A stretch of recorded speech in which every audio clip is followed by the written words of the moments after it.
अस्सलाम वालेकुम dear students, कैसे हैं आप सब लोग। Welcome to the base academy. आज के इस लेक्चर में हम chapter number 4 first year physics का एक बड़ा ही इंपॉर्टेंट टॉपिक डिस्कस करने जा रहे हैं और वो है पावर। बच्चों, आपने कभी ये एक्सपीरियंस किया हो कि आपके हाथ में एक बैग ऑफ ग्रोसरीज हो, यानी कि एक बैग हो आपके हाथ में, उसमें कुछ सामान हो और वो बैग पकड़कर आप आहिस्ता आहिस्ता सीढ़ियां चढ़कर ऊपर वाले फ्लोर पे जाएं और दोबारा आप भाग कर जाएं। आप महसूस करेंगे कि जब आप वो बैग पकड़कर आहिस्ता आहिस्ता सीढ़ियां चढ़ रहे थे तो आप थके नहीं, लेकिन जब आप भाग कर सीढ़ियां चढ़े वही बैग पकड़कर तो आप थक गए। ऐसा क्यों हुआ? हालांकि दोनों सूरतों में आपने सेम वर्क किया, आपने सेम डिस्प्लेसमेंट ट्रैवल किया, आपने सेम फोर्स लगाई। दोनों सिचुएशन में चाहे आप वो सीढ़ियां भागकर चढ़ रहे हैं या वो सीढ़ियां आप आहिस्ता आहिस्ता चढ़ रहे हैं, वर्क आपका सेम है। लेकिन जब आप भाग के चढ़ते हैं आप थक जाते हैं और जब आप आहिस्ता आहिस्ता चढ़ते हैं आप नहीं थकते। तो इसको समझने के लिए हम वर्क की डेफिनेशन की तरफ वापस चलते हैं। बच्चों, जो वर्क की डेफिनेशन है उसके मुताबिक हमने पढ़ा कि वर्क जो है ये प्रोडक्ट है फोर्स और डिस्प्लेसमेंट का। अब यहां पर कहीं भी टाइम का जिक्र नहीं है। इसका मतलब है कि जब हम वर्क की बात करते हैं तो वर्क में हम ये चीज मेंशन नहीं कर रहे होते कि ये वर्क हमने कितने टाइम में किया है। वर्क में कहीं पर टाइम का जिक्र नहीं है, जो कि बहुत ही इंपॉर्टेंट फैक्टर है। तो जो पहले मैंने एग्जांपल दी, अब उसी एग्जांपल को हम जरा दोबारा से समझते हैं और हम चलते हैं पावर की डेफिनेशन की तरफ। तो बच्चों, अगर हम वर्क को मेजर करना शुरू कर दें, अगर हम वर्क की पैमाइश करें, ठीक है, किसके साथ? टाइम के साथ। यानी कि हम ये भी बताएं कि हम जो वर्क कर रहे हैं वो कितने टाइम में कर रहे हैं, तो वो जो वर्क आप उसके साथ ये मेंशन कर रहे हो कि आप वर्क इतने टाइम में कर रहे हो, यानी कि आप वर्क के साथ साथ वर्क को टाइम में भी मेजर कर रहे हो। आप ये भी बता रहे हो कि ये वर्क कितने टाइम में हो रहा है। तो साथ में सिंपल वर्क तो वर्क होता है, लेकिन अगर वर्क के साथ हम ये भी बता दें कि ये वर्क कितने टाइम में आप कर रहे हो, तो यही क्या बन जाता है? पावर बन जाता है। पावर कोई अलग चीज नहीं है। पावर सिर्फ एक ऐसी क्वांटिटी है जो आपको ये बताएगी कि आप ये वर्क कितने टाइम में कर रहे हो। तो बच्चों, अगर वर्क के साथ साथ हम, ये हमारा वर्क है, तो वर्क के साथ साथ अगर हम टाइम भी बताना शुरू कर दें कि इतने टाइम में हम ये वर्क कर रहे हैं, ठीक है, वर्क पर यूनिट टाइम, ये टाइम, ये वर्क कितने टाइम में हो रहा है, ये वर्क कितने टाइम में हो रहा है, तो यही जो वर्क पर यूनिट टाइम है कि वर्क के साथ ये भी बताना कि ये वर्क कितने टाइम में हो रहा है, या दूसरे लफ्जों में आप ये बता रहे हैं कि how fast we are doing a work, ठीक है। यानी कि आप ये बताना शुरू कर दें कि how fast work is done. साथ आप ये भी बताएं कि वर्क तो हो रहा है, लेकिन वो वर्क कितने टाइम में हो रहा है, हाउ फास्ट, वो कितने टाइम में वर्क हो रहा है। तो यही क्या बन जाएगा? यही बन जाएगी पावर। तो बच्चों, वर्क के साथ टाइम आ गया, तो वर्क पर यूनिट टाइम, यही क्या बन गई? यही बन गई हमारी पावर। अब वो जो पहले वाली एग्जांपल मैंने आपको दी है, उस एग्जांपल की तरफ दोबारा चलते हैं। उस एग्जांपल में मैंने आपको कहा कि आप वर्क तो सेम कर रहे हैं, आप सीढ़ियां चढ़ रहे हैं और वही बैग आपने पकड़ा हुआ है, सेम। दो दो डिफरेंट इवेंट्स हैं और दो डिफरेंट इवेंट्स में आप एक ही तरह वर्क कर रहे हो। आपने एक ही बैग उठाया हुआ है, आप एक ही तरह का डिस्टेंस ट्रेवल कर रहे हो, आप सेम वर्क कर रहे हो, लेकिन एक सिचुएशन में, एक इवेंट में आप थक जाते हो जब आप भाग के चढ़ते हो सीढ़ियां, और दूसरे इवेंट में आप थकते नहीं हो। तो बच्चों, इसका आंसर इस पावर में है, इसका आंसर इस इक्वेशन में है। जब आप भाग के सीढ़ियां चढ़ रहे थे तो आपने थोड़ा टाइम लिया सेम वर्क करने के लिए, वर्क सेम है, कांस्टेंट है। जब आप थोड़ा टाइम लोगे तो आपको ज्यादा पावर खर्च करनी पड़ेगी। आप ज्यादा पावर खर्च करोगे, आपकी पावर ज्यादा होगी तो आप थक जाओगे। और अगर आप स्लो स्लो सीढ़ियां चढ़ते हो, आप ज्यादा टाइम में वही वर्क जो पहले आपने भाग कर किया, वही वर्क आप ज्यादा टाइम में कर रहे हो, तो चूंकि वर्क कांस्टेंट है, अब टाइम ज्यादा हो गया तो आपकी पावर क्या हो जाएगी? कम। आप कम पावर लगाओगे, जब कम पावर होगी आपकी तो आप थकोगे भी नहीं। बच्चों, अब यहां पर एक कंफ्यूजन है जिसको हमने दूर करना है। कंफ्यूजन ये है कि हम पावर को अगर हम आम अपनी लैंग्वेज में देखें तो आम हमारी लैंग्वेज में पावर का मतलब है, आम हमारी जो लैंग्वेज है उसमें पावर का मतलब हम लेते हैं ताकत, ठीक है। मतलब पावरफुल यानी कि ताकतवर। लेकिन यहां पर साइंस में जो टर्म्स होते हैं उनके मतलब वो नहीं होते जो आम जिंदगी में होते हैं। जैसे आम जिंदगी में वर्क का मतलब कुछ और है, लेकिन फिजिक्स में वर्क का मतलब कुछ और है। इसी तरह से जो पावर है, पावर का अगर आप आम जिंदगी में देखें तो पावर के मीनिंग्स कुछ और हैं, लेकिन यहां पर पावर के मीनिंग्स कुछ और हैं। तो बच्चों, पावर के मीनिंग्स क्या हैं? पावर के मीनिंग्स सिर्फ इतने हैं कि आप कितने टाइम में कितना वर्क कर रहे हो।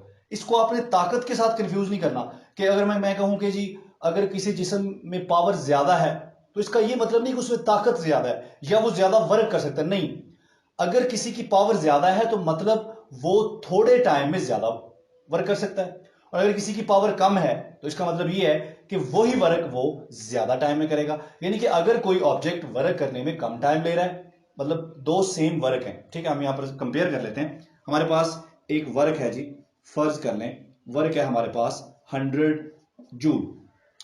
बच्चों 100 जूल हमारे पास वर्क है और दो डिफरेंट ऑब्जेक्ट इस वर्क को परफॉर्म कर रहे हैं, ठीक है। जो ऑब्जेक्ट 1 है वो यही वर्क करता है 10 सेकंड में, वो टाइम लेता है 10 सेकंड, ठीक है।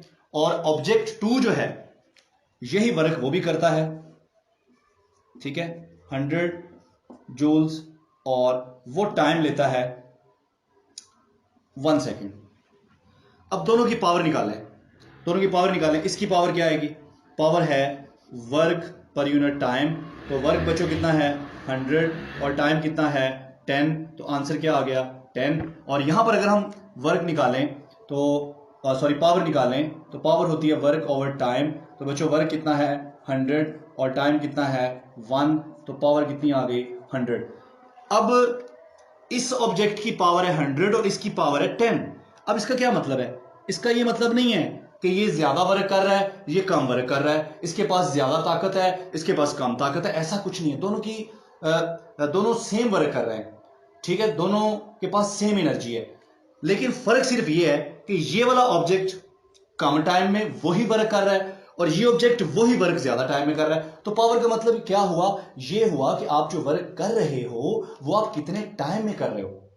अगर आप ज्यादा टाइम में कर रहे हो सेम वर्क तो आपकी पावर कम है, और अगर आप कम टाइम में वही वर्क कर रहे हो तो आपकी पावर ज्यादा है। कंपैरेटिवली कंपेयर करें तो पावर को आपने वो ताकत के साथ कंपेयर इसको नहीं कर लेना, ठीक है बच्चों।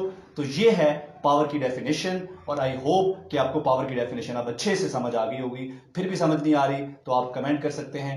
आप तो आगे बढ़ते हैं जी, हम पावर की डेफिनेशन हो गई, आपको समझ भी आ गई होगी। अब हम आगे बढ़ते हैं जी पावर के यूनिट की तरफ। तो बच्चों पावर का जो यूनिट है, अब देखें पावर किसके बराबर है? पावर बराबर है वर्क ओवर टाइम। तो वर्क का यूनिट है जूल और टाइम का यूनिट है सेकंड। तो ये बन गया जूल पर सेकंड, और जूल पर सेकंड किसके बराबर होता है? वॉट के बराबर होता है। तो बच्चों पावर का यूनिट जो है वो वॉट है। ये सर जेम्स वॉट थे, 18th सेंचुरी के एक साइंसदान थे, ठीक है। उन्होंने स्टीम इंजन डेवलप किया था, तो उनको उनके ऑनर में हमने पावर का यूनिट जो है वो वॉट रख दिया, ठीक है बच्चों। इसके अलावा पावर का यूनिट जो है वो कुछ कंट्रीज में हमारा जो मेट्रिक सिस्टम ऑफ यूनिट है उसके अंदर पावर का यूनिट हम हॉर्स पावर भी यूज करते हैं। तो हॉर्स पावर जो है 1 horse power is equal to 746 watt. Clear हो गया? तो ये हो गया बच्चों पावर। इसके बाद हमारे पास है पावर की कुछ टाइप्स, जिसमें सबसे पहले हमारे पास है इंस्टेंटेनियस पावर, एवरेज पावर पहले हम डिस्कस कर लेते हैं जी। तो पहले हमारे पास है जी एवरेज पावर। तो बच्चों जो एवरेज पावर है, एवरेज पावर हमारे पास है total work done divided by total time taken, यानी कि आपका जितना भी वर्क है टोटल वर्क और डिवाइडेड बाय टोटल टाइम, ठीक है, ये हमारे पास आ गई एवरेज पावर। तो बच्चों ये हमने डिस्कस किया पावर की डेफिनेशन, उसके बाद हमने डिस्कस किया एवरेज पावर। तो इसके बाद हम डिस्कस करेंगे अगर आपका वर्क जो है वर्क इतना कम है, इनके स्मॉलेस्ट वैल्यू है वर्क की, स्मॉलेस्ट पॉसिबल वैल्यू है वर्क की, तो उस स्मॉलेस्ट पॉसिबल वैल्यू जो आपने वर्क किया है उस स्मॉलेस्ट वर्क को परफॉर्म होने में जो टाइम लगेगा वो टाइम भी बहुत ही कम होगा, इतना कम होगा कि हम उसको अप्रोचेस टू जीरो होगा। तो हम कह सकते हैं कि del W over del T इसकी जो लिमिटिंग वैल्यू है, ठीक है, लिमिटिंग वैल्यू यानी कि हमें यहां पर लिमिट लगाना पड़ेगा, limit time approaches to zero. यहां पर टाइम इतना कम है कि वो अप्रोचेस टू जीरो नहीं है, लेकिन अप्रोचेस टू जीरो यानी कि अप्रोक्सीमेटली जीरो है। आप यूं भी कह सकते हैं कि एक इंस्टेंट जो होता है टाइम का, उस एक इंस्टेंट में आप जितना वर्क करोगे, ठीक है, वो आपकी क्या है, इंस्टेंटेनियस पावर। अब इंस्टेंट ऑफ टाइम कितना होता है, स्मॉलेस्ट पॉसिबल वैल्यू जो हो सकती है टाइम की, वो होता है इंस्टेंट ऑफ टाइम। इसलिए हम उसके साथ लिमिट लगाते हैं कि वो अप्रोचेस टू जीरो है, कि इतनी स्मॉल वैल्यू है कि वो अप्रोचेस टू जीरो है। तो बच्चों ये हमारे पास हो गई इंस्टेंटेनियस पावर। इसके बाद हमारे पास है कमर्शियल यूनिट ऑफ एनर्जी। ठीक है बच्चों, हमारे पास वैसे तो एनर्जी का यूनिट जूल है, लेकिन जो कमर्शियल यूनिट है एनर्जी का वो जूल्स नहीं है, ठीक है, वो एक डिफरेंट यूनिट है। तो अब हम इस टॉपिक के अंदर ही डिस्कस करेंगे कमर्शियल यूनिट ऑफ एनर्जी। तो कमर्शियल यूनिट जो एनर्जी का है,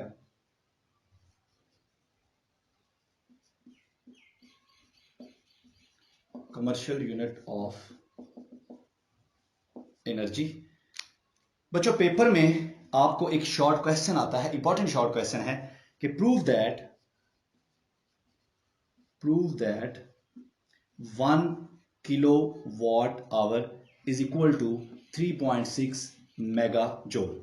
ठीक है, ये आपको पेपर में शॉर्ट क्वेश्चन के तौर पर आता है। तो ये जो किलोवाट आवर है ये एनर्जी का यूनिट है, पावर का यूनिट नहीं है, ये एनर्जी का कमर्शियल यूनिट है, यानी कमर्शियली आप जो इस्तेमाल करते हैं घरों में, हमारे जो हम एनर्जी यूज कर रहे होते हैं इलेक्ट्रिसिटी की शक्ल में, बिजली की शक्ल में, उस एनर्जी को हम जूल में मेजर नहीं करते, बल्कि क्योंकि वो ज्यादा एनर्जी होती है इसलिए हम उसको मेजर करते हैं किलोवाट आवर में। तो किलोवाट आवर जो है ये यूनिट ऑफ पावर नहीं है, बल्कि यूनिट ऑफ एनर्जी है, और इसको हम ने प्रूव करना है। ये पेपर में एज अ शॉर्ट क्वेश्चन आ सकता है, एक इंपॉर्टेंट शॉर्ट क्वेश्चन है। तो इसको हम प्रूव करते हैं बच्चों। 1 kilowatt hour is equal to, हम इसको यूं लिख सकते हैं 1 kilo watt multiply by 1 hour, को यूं लिखा जा सकता है बच्चों। 1 किलो वॉट कितने वॉट होंगे, 1000 वॉट। ठीक है, 1 किलो वॉट में 1000 वॉट होंगे, और अगर हम आर को सेकंड में चेंज करें तो एक आर में, एक घंटे में कितने सेकंड होंगे, 3600 सेकंड। बच्चों हम इन दोनों को मल्टीप्लाई कर दें तो ये बन जाएगा 36, ठीक है जी, और साथ में ये क्या आ जाएगा, वॉट सेकंड। ठीक है बच्चों, अब ये देखें, इसको हम साइंटिफिक नोटेशन में अगर लिखें तो हम इसे यूं लिख सकते हैं 3.6 इंटू 10 रेज़ टू पावर 6। और बच्चों वॉट सेकंड क्या होता है, वॉट सेकंड हमने ये पढ़ा है कि वॉट पावर का यूनिट है और ये बराबर होता है जूल ओवर सेकंड। अगर मैं सेकंड को इधर लाके मल्टीप्लाई कर दूं तो ये बन जाएगा वॉट सेकंड, और यहां पे क्या बचेगा, जूल। इसका मतलब है कि जो वॉट सेकंड है एक्चुअली ये किसके बराबर है, जूल के बराबर है। और बच्चों 10 रेज़ टू पावर 6 ये किसके बराबर होता है, मेगा के बराबर होता है।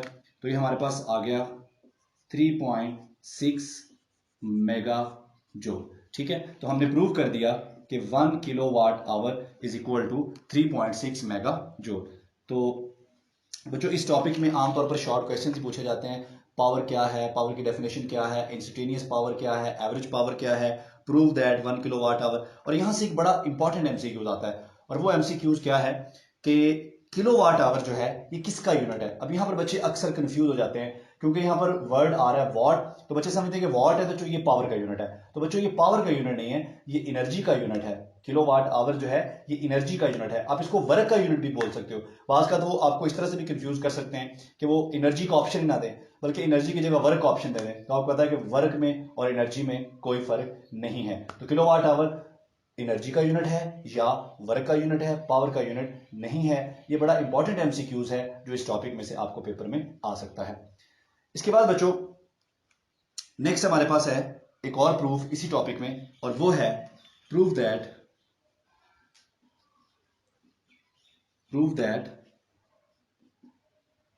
पावर जो है ये डॉट प्रोडक्ट है फोर्स और वेलोसिटी का।